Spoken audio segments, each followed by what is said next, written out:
Welcome to The Kingstonian, a podcast that profiles people who are passionate about what they do for a living, what organization they belong to, or the community they are a part of. Here is your host, Dave Cunningham. Thank you, Steve. Hello, everyone, and welcome. Okay, let's talk about the Canadian Great Lakes. All the great communities along the shorelines, the incredible shipwrecks underwater, all that history. And Vicki Keith. Let's talk about her career as a marathon swimmer. 16 world records, including being the first to have swum across all 5 Great Lakes in 61 days back in 1988. But coaching has been another passion, working with youth who have physical disabilities and their able-bodied siblings. We're very pleased to have her as our guest in this episode. Welcome, Vicki. Thanks, Dave. It's good to be here. Let me take a minute to remind the folks listening that we are recording this episode in mid-September 2022. So being an athlete for a good chunk of your life, let's go back to the very beginning as a kid and talk about some of the sports you started taking up when you were a kid and how you dealt with that and how you succeeded or not with some of those sports. Well, I think most people who knew me as a young person would have not agreed with you that I was an athlete. My first experiences in activity was I wanted to be in dance. My mother had been a very talented ballet dancer, and I wanted to follow in her footsteps. But at my very first recital, the teacher stood up and spoke to my mother and said, "Your daughter walks like a horse." And I remember being horrified. Like I had been picked out for something that I wasn't good at. And it was the first time that I really realized that I couldn't do anything. I thought that the world was open to me and I could achieve anything. So I went on to look at other sports, try different things. I was the last picked for every team I ever tried, until I finally found a sport that I loved. And that was judo. And I could throw someone down on the ground, hold them down on the ground, they'd give up and I'd win. And I figured out if I keep on fighting, something else will fall through. And then I found swimming and it kept me along this path. And I started to believe again that anything was possible. Now, at some particular point, you're trying to figure out how you're going to work swimming in, and you were I think you woke up in the middle of the night with an idea. How did that come about? Well, I was... I always was searching. What could I do? What is my purpose in life? I just knew I had to have some reason. And I also love sport. And I remember thinking about competitive swimming as my possible direction of success until I watched the Olympics and realized that I was nowhere close to their abilities. But one night, in the middle of the night, I was lying in bed, sound asleep. And my brain took 2 activities that I did love. I loved competitive swimming. I actually loved long distance running as well. And my brain put these 2 sports together and came up with long distance swimming. And I got out of bed in the middle of the night, pulled my Guinness Book of World Records off the shelf, turned past competitive swimming, and there was all these open water swimming records. And I read them over and over and over again all night long. And I went to school the next day telling my friends, someday I'm going to be a great marathon swimmer. Now, I procrastinated for a few years before that, until then. How would you have figured out going through the Book of World Records that you could beat some of those times that were in there? Well, the competitive swimming was really challenging, and I didn't have a perspective. But when I looked at open water swimming, there were swims that I was more mature by then and understanding that there were possibilities. And there was one record in there, and it was 12 miles butterfly. And I thought, 12 miles, I can do that. I didn't even consider the butterfly. I just figured I'd figure that part along the way. But it just spoke to me. It was just something that just seemed possible to me. Now, how did you set your first goal when you decided to become a marathon swimmer? Well, I talked about it. I saw this record, 12 miles butterfly. I talked about it a lot. I told everybody I was going to do it, but I never actually took any action towards it. I had no idea where do you start on a journey like this. And I talked to my friends. I talked to anybody that would listen. And finally, one person said, "Shut up and do it." And I looked at him and I said, "What are you talking about?" He says, "You've talked about this forever. It's time for you to get in the water, get busy, and do it." And I said, "Okay, I'll do it next year." And he said, no, this year. And so I started to train. I'd been training all along, but I started to focus my training. I got in the water, and with 3 months, I'd set 2 world records. I'd swum 12 miles butterfly along the shoreline in Kingston, and I'd swum for 100 hours continuously, because that was the next easiest record that I saw in the Guinness book. 100 hours continuously. I can't fathom that for some reason. That just seems like an incredible feat. What year was this when you did that? Do you remember? It would have been, I think, 1984, 1985, in that range anyway. And nobody thought it was possible. I had one person bet me a nickel that I couldn't do it. And nobody thought that it could be done. And I just didn't understand why it couldn't be done. If you don't stop, you end up getting there. And that was the message that I learned in judo, and I carried it through. He bet you a nickel?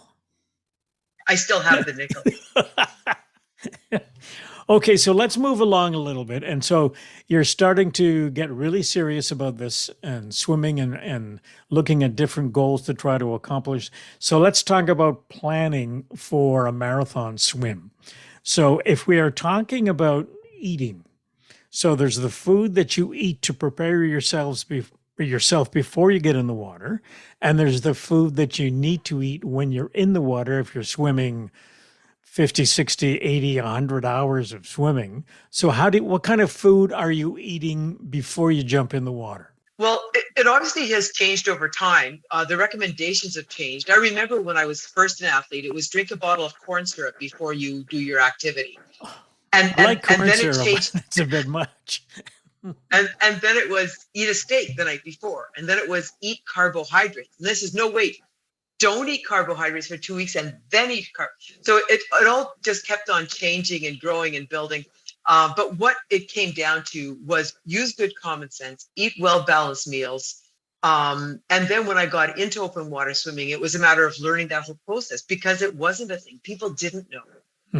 When I did my first swim, the 12 miles butterfly, I didn't even know if I was allowed to stop and eat.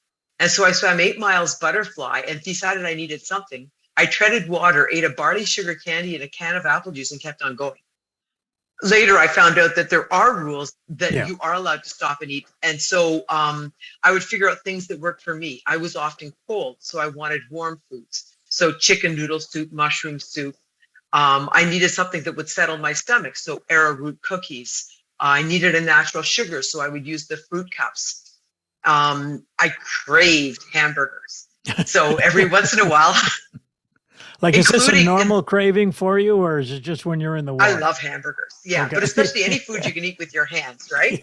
But in the middle of the double crossing, when I walked up on shore, there was a Big Mac waiting for me. And I took a couple of bites and kept on, and turned around and swam back, treading water, finishing off my hamburger before I continued swimming across the second crossing of the lake. Well, at least if you love hamburgers and you're in the water having a hamburger, you don't have to worry about not having napkins to clean your hands off. Exactly. No. Let's talk about some of the swims that you did do. Any particular 2 or 3 swims that you were particularly excited about, or you really, well, I guess you can't say you really enjoyed them from the perspective of having to be there a long time, but challenging, I guess. Anything stand out in your memory of some of the big swims that you've done? So there are always parts of a swim to enjoy. There's monotonous parts, there's challenging parts, there's painful parts. But when I look back, the Great Lake Summer, being able to do what everybody told me was impossible, and raising over $548,000 made that swim very close to my heart. The Juan de Fuca, I swam at Butterfly. The Juan de Fuca water temperature is between 8 and 10 degrees Celsius. Life expectancy is an hour and a half. It took me 14 hours to complete that swim. When I look back on that, I'm in awe that I was able to continue forward with all that I faced. And where is the Juan de Fuca Strait? The Juan de Fuca is between Vancouver Island, between Washington State and Vancouver Island. Okay. And then in 2005, I swam 80.2 kilometers butterfly in Lake Ontario. And again, this was deemed impossible. You cannot swim that far. Many people have tried to beat that since then. They've not been successful. And I think that one, because it was my last one, because it took me 2 attempts at it, because the first time I wasn't successful because of the conditions, but also each swim provides different lessons and messages. And in that swim, I learned never make a life-altering decision when you're at your emotional lowest. Work through that time, wait till you're in a positive frame of mind or a more positive frame of mind, and then make the decisions when you're in a better position. So for me, that is a message I've been able to take on my own journey, but also with other people. And so that I think that's why I'm close to that swim as well. I'm not a swimmer, but if I watch people swimming on television or in a pool or something like that, I would suggest that the butterfly is probably the most difficult swim because it would take a lot of energy. Am I right in that? That's why it was deemed impossible. Butterfly is not considered a long distance swim. It's not considered an open water swim stroke. But that's why I chose it. I'd been told it was impossible. It was impossible to swim the English Channel butterfly. It was impossible to do the Juan de Fuca butterfly. There was all these reasons why something can't be done. Mm-hmm. And as soon as somebody brings something to me and tells me it's impossible, I have to prove them wrong. It's not even a want. It's I have this incredible need to show people that anything is possible. Mm-hmm. When you are swimming in open water like that, and you have to make a decision that this is not going to happen because of the weather conditions, because of the water, what are we talking about in terms of waves that you simply can't get through, if that's the expression? Well, and it's not necessarily that you can't get through them. It's wise and what's going to happen. So in the double crossing of Lake Ontario, I started out with 3-meter swells with a chalk on top of it. That's not desirable. I remember being at the peak of the wave and looking down at the deck of the sailboat beside me.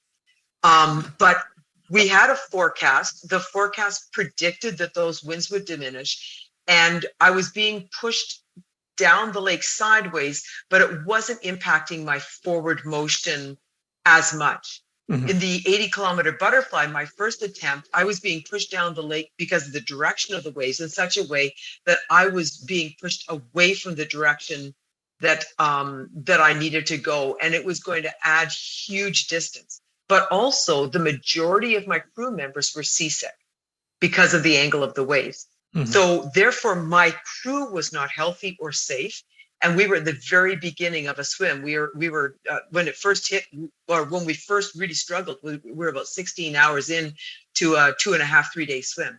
So it's making decisions, and I've always taken the responsibility to make the decisions myself, unless it had to be made by somebody else. But in this situation, it was no one is safe here, and we're creating an environment where I'm not going to be successful. So the wisest thing to do is to readjust, rebuild, and start again. So in that swim, I got out of the water at sunrise, and less than 7 days later, I was back in the water with a slightly different route to be sure that my crew had the safety aspects they needed, but that I was facing the same kind of challenges I had faced in the original attempt. That brings up a point that I don't think I had thought to ask, but I'm thinking of it now, is when you do one of these swims that goes on for hours and hours and hours, what's the recovery period for you when you get out of the water after these races? Like, how, do you just lie in bed for 3 days or to recuperate, or what? So let's talk about the 80-kilometer butterfly. Yeah. I finished that at about 11 o'clock at night. We had pizza, talked to the crew, went to a hotel room, and I slept that night in quite a bit of pain because every muscle in my body was sore. Woke up about 5:30 in the morning, and media were asking for interviews. So I got up and I went into interviews all day. Although the media that had been on the swim were still sleeping. Yeah. I went that night to a fire meeting because I was a volunteer firefighter. And I knew that the guys on the team would hassle me if I didn't show up. So I showed up, and I, of course, couldn't move, but I was there. But at the same time, every time I closed my eyes for longer than a blink, I was immediately into REM activity. I immediately fell asleep every time my eyes closed. And that lasted a couple of weeks. I had pushed my body to that extent. It was a 63-hour and 40-minute swim. So I had pushed myself to an extreme. And it was actually about 3 months before I was truly feeling back to full health for me. I wasn't requiring extra sleep. I wasn't exhausted. My brain was engaged in a little bit more positive way, because you just stop even being able to make decisions at some point. You're so exhausted. Mm-hmm. If you compare, I guess, normal competitive swimming in a pool, for instance, with what you do as marathon swimmer, is there any particular muscle group that's different one to the other? Like, do you need stronger arms if you're doing marathon swimming, or legs, or is it about the same, just they're used differently? I think it depends on the athlete. Kicking in competitive swimming is incredibly important. If you have a propulsive kick. So I coach athletes with disabilities. Some of them don't have a propulsive kick. So obviously we don't focus on that. Yeah. But for an able-bodied athlete, kick is very important. In open water swimming, if you're going for a speed record, it's probably very important. I actually have a 2-beat kick that's slow and powerful to help with the balance. But I chose to focus on my upper body so that I was resting my body, myself as much as possible. And there would be times where I'd switch off and up and use my legs. I trained fully, but it was, what does my body need for me to be successful? My goal in training, and I was using heart rate long before most, I think, coaches were. My goal in training was to maintain a heart rate below 60 if I could. So below 70 if I could. So 68, 64. So what I tried to do was keep my body moving as strongly forward with as low as heart rate. And so I trained to find the most efficient stroke I could have and balance that out to what my heart rate was to the speed I was able to do. And I finally found that I could hold my heart rate low and swim just over 2 miles an hour, which of course is impacted later on by stop for a feeding break or exhaustion or tight muscles or waves or anything. But as a rule, I swam 2 miles an hour. When you were swimming, preference between salt water and fresh water? There's a lot of creatures in salt water that you do not want to meet, but you're also more buoyant in salt water. Let's talk about the friends you don't want to meet. I had a shark swim underneath me in the Catalina Channel in California. I ran into Medusa jellyfish in the English Channel and had huge welts on my arms, my legs from that experience. I was never a huge fan of swimming at night in fresh water until after my saltwater experiences. And then I realized it was just beautiful swimming in fresh water because you don't have anything to worry about. There's nothing scary no wildlife that's scary in our freshwater. So what are you thinking when you notice that there's a shark underneath you? Holy crap.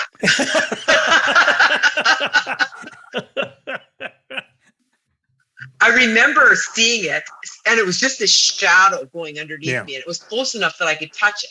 I didn't. Oh, right.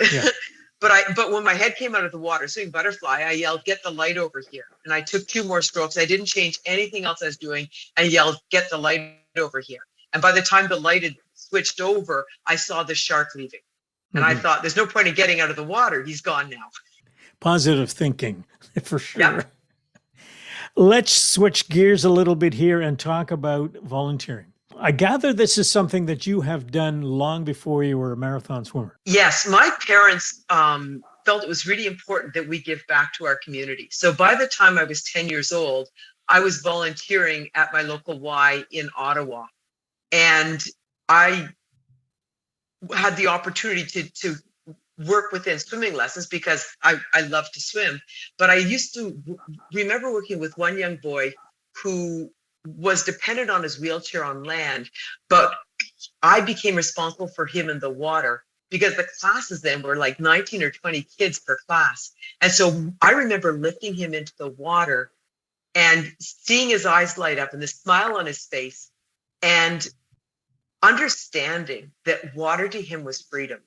And I think that one moment brought me through my whole career and what became the most important to me.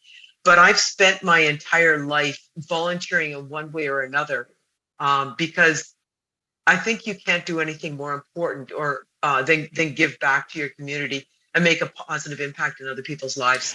Now, was it that particular instance, working with that young lad who was in the wheelchair, that sort of prompted you to focus on working with people with disabilities, physical disabilities? Yeah? Absolutely.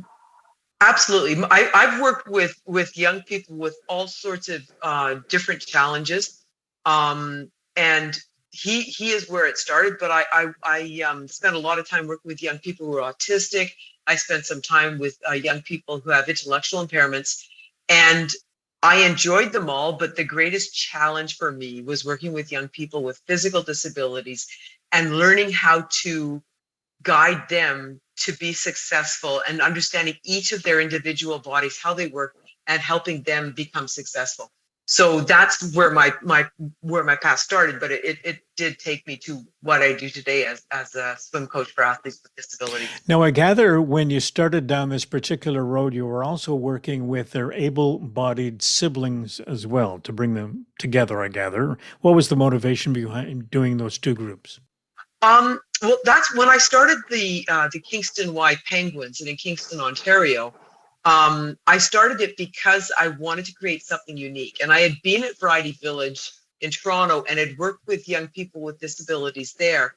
But I found that there was almost always a barrier between the able-bodied athletes and the athletes with disabilities, and partly just because of their ability just to decide they were going to go to a mall and go there, where a person with a disability would have a number of things to organize before they were able to do that.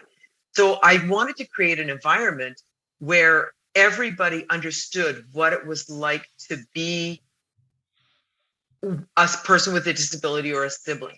And I think that really made a big impact.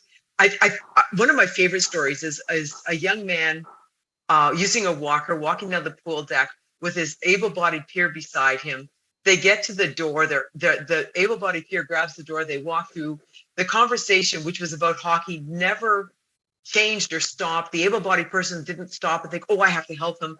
It was a natural action because this child had a sibling who had a disability.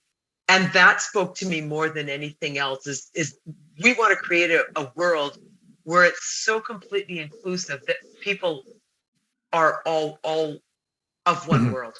Talk about the CJAI Penguins. The CJAI Penguins, I started them in 2001. I coached them until the pandemic hit. We still managed to go through the pandemic swimming sometimes. But I brought another coach in to assist me at that point because 2 months before the pandemic started, my husband was diagnosed with a devastating illness. So I needed somebody to back me up on that program if I needed to be with my husband. At the end of the pandemic, I became aware Variety Village needed a coach and someone to help build their para program again. So the coach that I had brought into the CJAI Penguins became the head coach of that team. Now, the exciting thing about that coach is he's a past Y Penguin. He lives with a physical disability. He has an auditory challenge, and he's legally blind. And we were able to work together to figure out ways for him to be a successful coach in all aspects of that team. And I think that speaks to what is possible and what we need to be aware of what others can do in our world. There's a competitive aspect to what you do with the Penguins as well, or what you did do with the Penguins, right? They participate in various races and things like that. Yeah, the CJAI Penguins not only hosted their own meet every year, but they also attended a number of meets. We had athletes compete at the age group level, both the athletes with disabilities and their able-bodied siblings.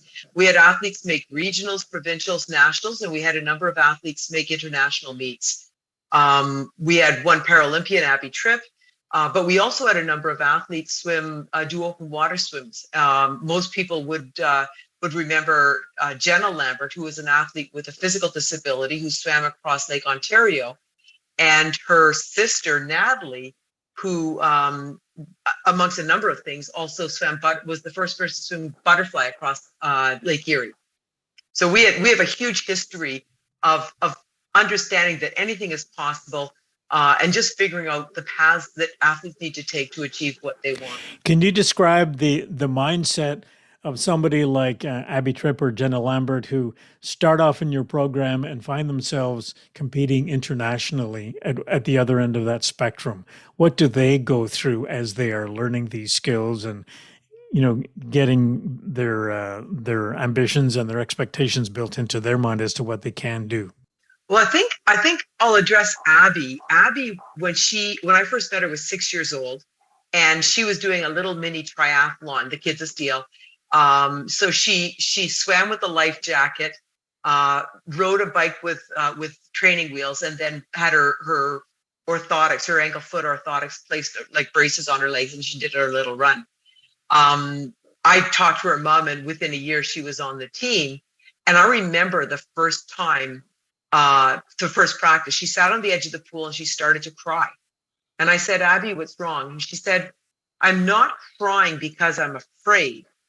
I'm afraid and I can't make myself do it. And I'm crying because I can't make myself do it. And I thought, what an incredible insight for a young lady. But then once she got over that fear, you could see this fierceness inside of her, this desire. And, by the time she was 10 years old, everything she drew was an image of the Paralympic logo or where she wanted to go. Everything was about sport. And it was just one step at a time, and truly working in a partnership. It's not a coach and an athlete, the coach telling the athlete what to do, the athlete doing it. Especially because it's Abby's body. And Abby's body was changing over time and what it was able to do. And we would have to continually change her stroke, change her technique, change her race strategies to match what her body was able to do. So it was a true partnership between an athlete and a coach to help her get where she wants to go. So Abby now is a Paralympic athlete.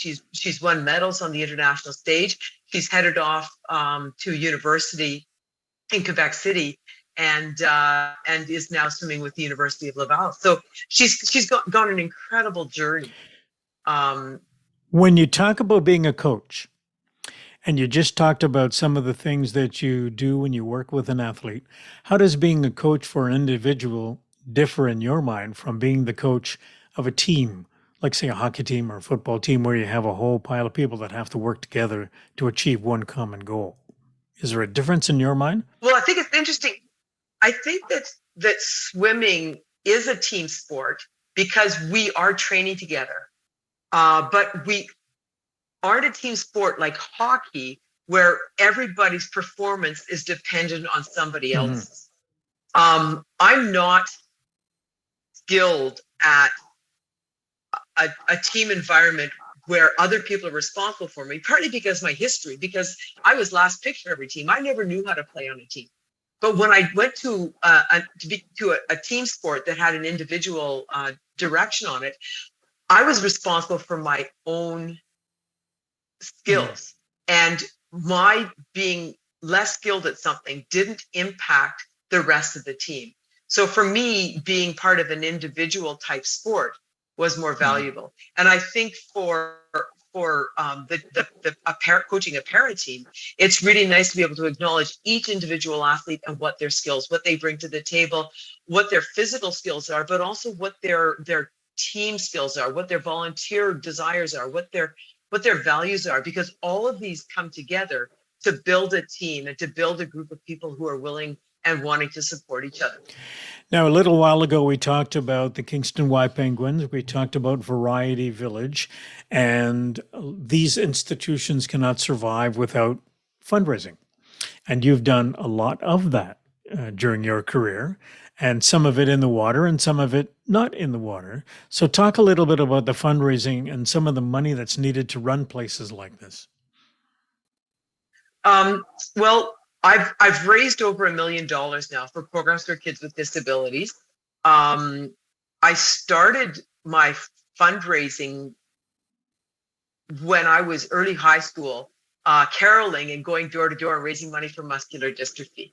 My mother was one of the 3 nurses that started Hospice Kingston. So some of my fundraising was directed to that. And then my passions came together. I've always worked with people with disabilities, and that's when I was able to start raising money for that. And that I could never separate which was more important to me. Was it the fundraising or the sport? And they came together so perfectly that I couldn't have one without the other. But both of the organizations that I've raised money for, the YMCA of Eastern Ontario and Variety Village, could not do the important work they're doing without financial support.